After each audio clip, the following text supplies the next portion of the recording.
Dogway Deliverance is written by Neil Ramsden. It was published in 2010. The story is about a boy by the name Dogwin who wants to be as Barack Obama because he wants to be a politician like Barack Obama. In the start of the story, he receives a letter by the King's College, Cambridge University, that says he'll be attending their school next year. After school, he works a job at a fast food restaurant with his friend Jeremiah. And in the story, on his way home from work, he gets stabbed by a gang of boys when he was trying to protect someone running away from them. Days later, he wakes up in a hospital where he finds out that he's been paralyzed in his legs. The character Dogwin is our protagonist in the story.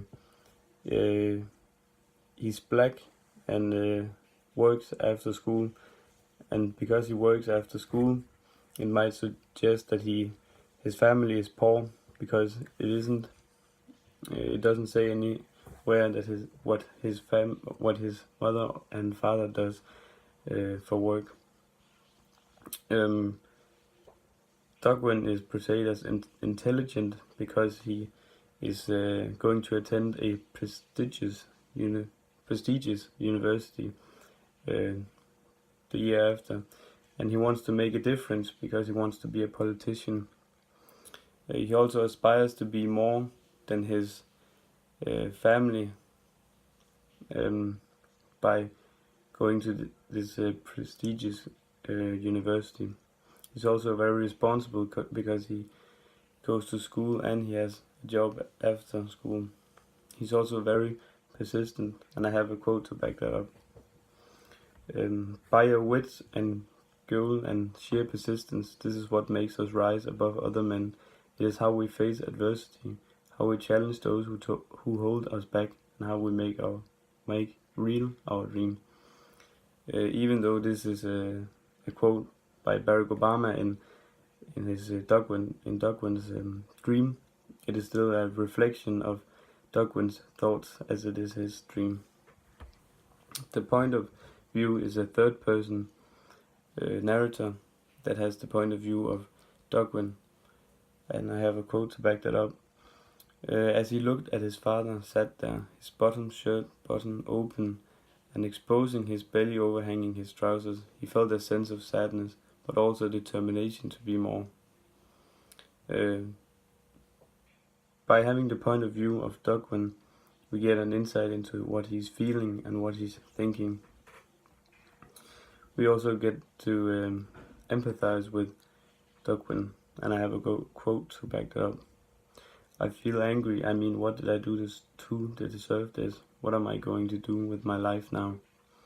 Here we get to empathize with Dogwin because we get an insight into his thoughts and what he's feeling when he finds out that his legs are paralyzed. The story is set in London and in a period of a couple of days. Some of the settings are Dogwin's home, the fast food restaurant, the hospital, and the street. Dogwin lives in Camden with his mother and father. And I have a quote. As he stepped out onto Yorkway, the sun was setting over King's Cross in the distance, a crimson, candy-floss sky broken by a dozen cranes all busy building his city. He could walk to Big Ben in 40 minutes from his house and could almost see it from his street, but he couldn't really say he felt part of any of it.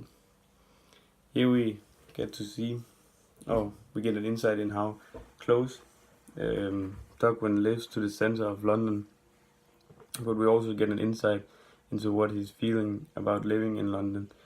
He feels that he's an outsider. We also see this later when Dogwin is in the hospital and he wants to watch TV. And I have a quote. Dogwin turned on the TV console above his head. 3.5 pounds per day to watch the BBC. He switched it off again and plumped his pillows as he settled down for the night. Here we see that Dogwin is very frustrated with the fact that the TV is so expensive to watch in the hospital. And here we see the inner politician in him coming out, in him wanting to make a difference by maybe making hospital resources more available for young people or people who don't have so much money.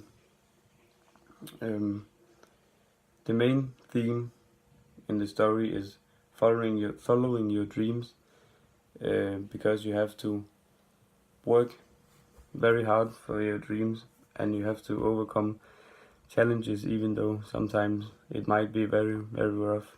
In the story we see Dogwin having to overcome the fact that he's now been stabbed and is paralyzed in his legs.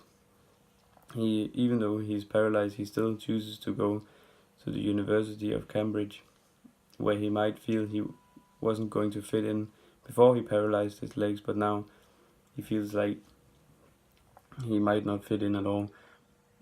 But here the theme comes to light, because we see that it takes sheer persistence to follow your dreams.